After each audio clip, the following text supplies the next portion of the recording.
자, 이제 이번 주 청약도 주 후반부로 들어왔습니다.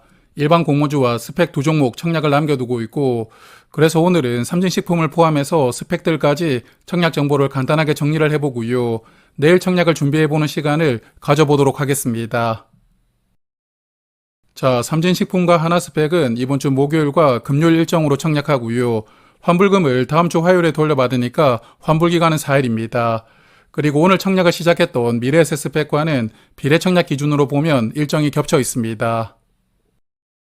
그리고 상장일이 조금 혼란스러운데 일단 대신증권 앱에 들어가서 보니까 22일로 예정이 되어 있더라고요. 그래서 22일에는 삼진식품과 스펙 두 종목이 함께 상장할 예정입니다. 하필 세 종목이 함께 상장한다는 부분이 조금 아쉬운 부분이긴 하지만 그래도 요즘에 분위기가 워낙 좋으니까요. 일단 삼진식품은 상장 일정에 큰 영향을 받지는 않을 것이라고 생각합니다. 자, 그러면 수요 예측 결과부터 살펴볼 텐데 2,300개 넘는 기관이 참여하였더라고요. 대부분의 기관이 청약에 들어왔고 의무 확약을 신청한 비율은 약 41%였습니다. 그래서 확약이 50%를 넘기지는 못했지만 그래도 40% 정도라면 저조하게 들어왔다고 보기는 조금 어려우니까요. 수요 예측 결과가 아주 좋았다까지는 아니겠지만 그래도 적당히 좋았다라고 말씀을 드리고 싶습니다. 그리고 의무 확약은 수량 기준으로 약 41% 신청이 들어왔고 건수 기준으로는 약 44% 신청이 들어왔더라고요. 그래서 최종 배정에서는 확약이 80% 정도까지는 늘어나길 바라보도록 하고 그리고 확약을 세부적으로 보니까 15일 확약이 대부분이더라고요. 배정은 받고 싶었지만 길게 보유하기는 조금 곤란하다고 생각했던 그러한 기관 투자자가 많았던 결과라고 생각합니다.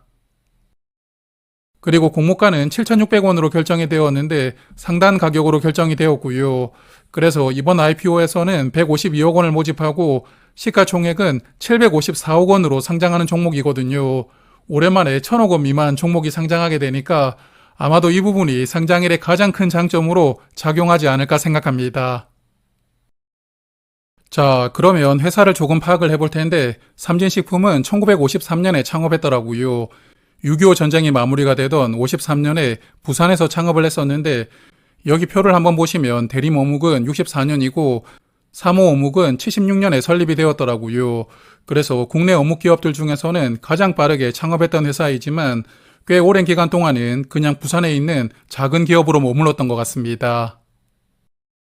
그래서 부산에 작은 기업으로 머물러 있다가 창업주의 손자인 현재 대표이사가 2011년에 경영에 참여를 했고 회사가 180도 달라지게 되었다고 하더라고요. 그동안은 그냥 반찬에 들어가는 어묵 중심으로 판매를 하고 있었지만 2011년 이후부터는 화면 보시는 것처럼 어묵 가게를 전국 쇼핑몰에 설치하게 됩니다. 그래서 어묵도 빵처럼 간식 느낌으로 사 먹는다고 해서 어묵 베이커리라고 부르기도 하던데 여하튼 이런 사업을 통해서 삼진식품은 전국구 회사로 성장할 수가 있었다고 합니다. 그래서 이 가게가 명동 롯데백화점 지하에도 있다 보니까 저도 갈 때마다 가끔 하나씩 사 먹었던 기억이 있고요.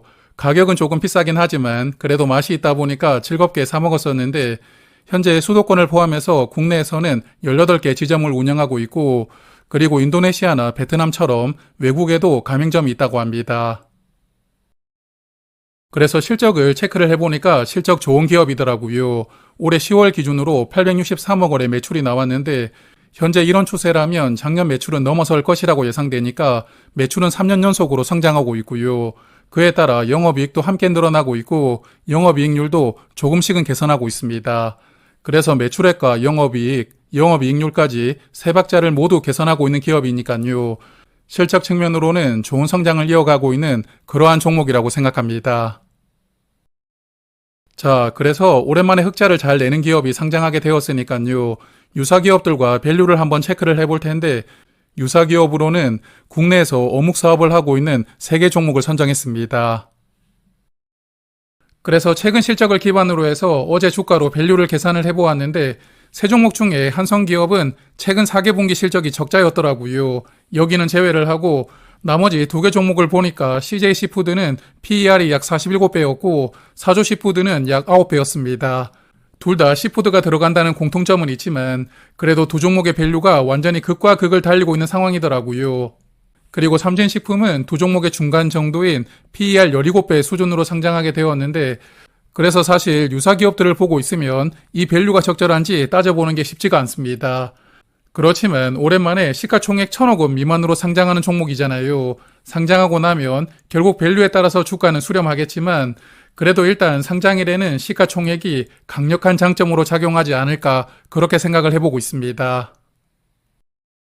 자, 그러면 이제 청약 정보를 체크를 해볼 텐데요. 200만 주를 모집하는데 우리 사주 조합에 배정된 수량은 없고 일반 투자자에게는 50만 주가 배정되어 있습니다.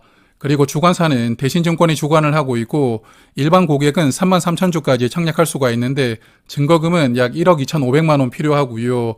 그리고 최소 20주부터 신청할 수가 있으니까 균등 청약에 참여하시려면 증거금은 7만 6천 원입니다. 그리고 대신증권도 청약 수수료로 2천 원을 받고 있습니다. 그리고 상장일에는 311만 주가 유통될 수가 있는데 전체 주식의 31% 정도가 풀리기 때문에 유통 물량이 약간 많아 보이기도 하거든요.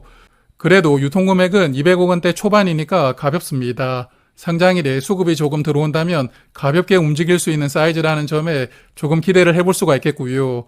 그리고 기존 주주는 173만 주를 상장일에 매도할 수가 있으니까 공모주주보다는 조금 더 많은 물량을 가지고 상장하게 되는 구조입니다.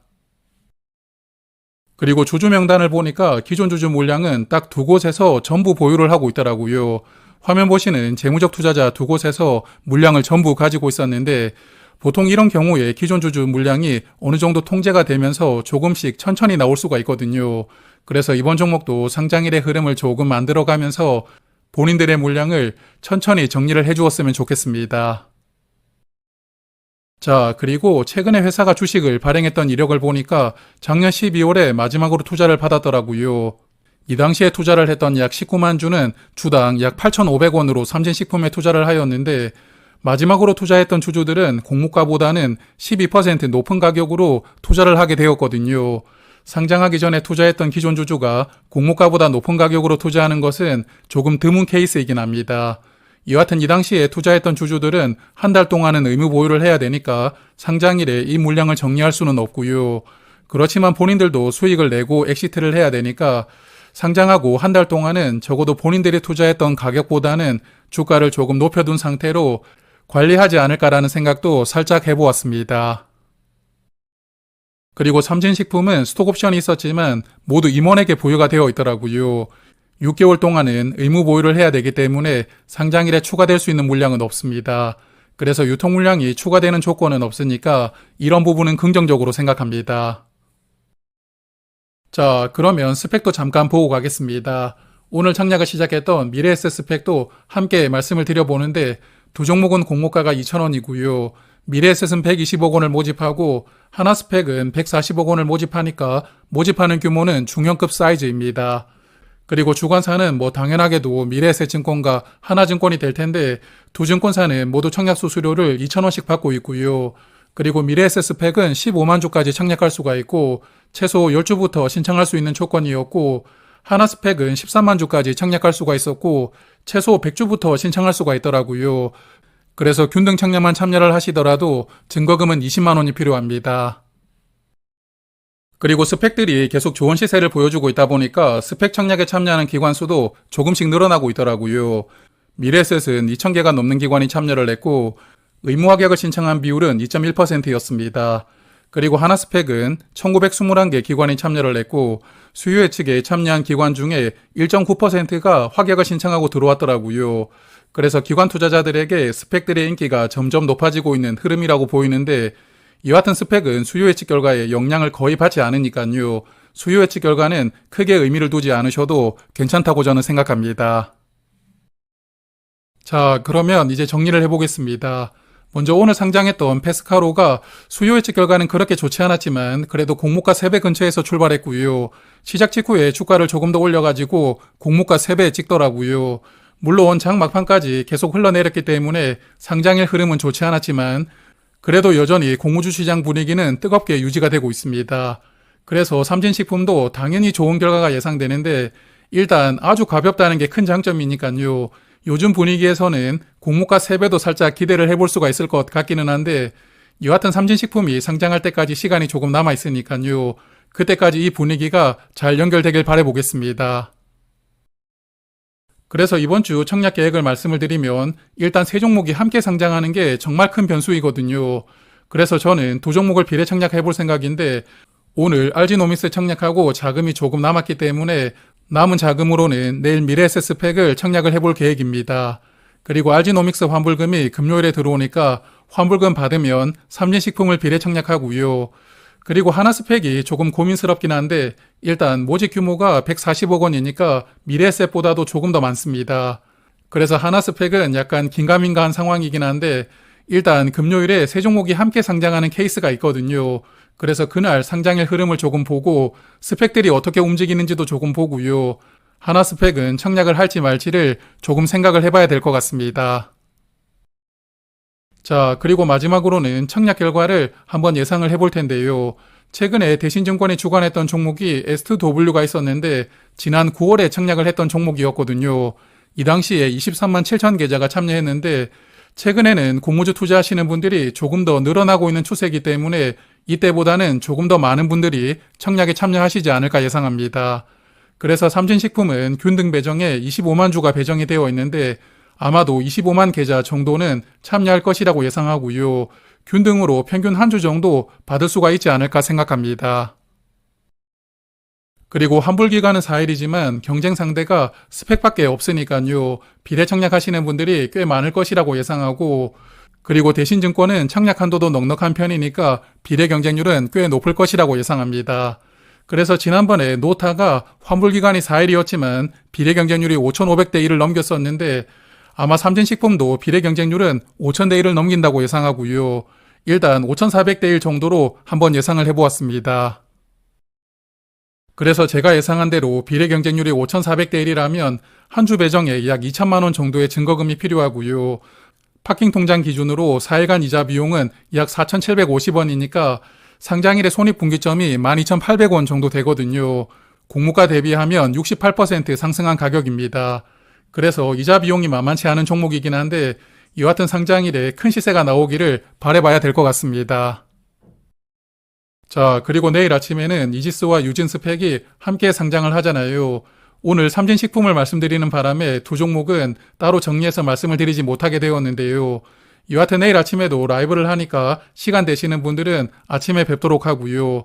그러면 이번 주 남은 청약에서도 좋은 결과 있으시길 바라겠고 오늘은 여기에서 인사를 드리겠습니다. 고맙습니다.